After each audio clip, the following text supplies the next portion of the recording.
Will soon be decked out in displays of art, performers, and more. And WGEM's Claire Edlin joins us in the studio with more about a tradition holding a special place in one local's heart. Claire. Main Street packed shoulder to shoulder at Folklife Festival this weekend. Thousands will come out to support local artists, reunite with friends, and wind down the tourism season in America's hometown.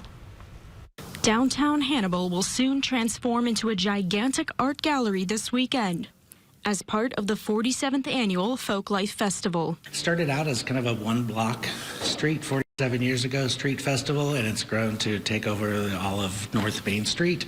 Main Street will be taken over with food booths, performers, and an array of exhibits from artists and artisans. The high percentage are really local, which I think is great. We provide them an opportunity to sell their work.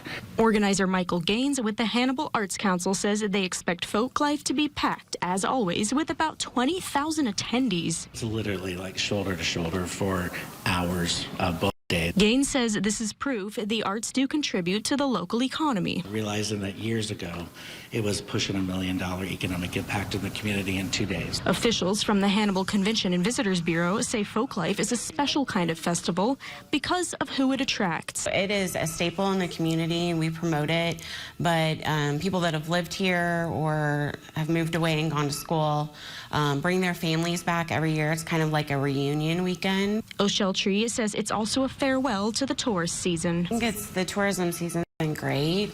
We've seen a lot of visitors. The visitor center here has been very busy, even in the last week or two, with people stopping by.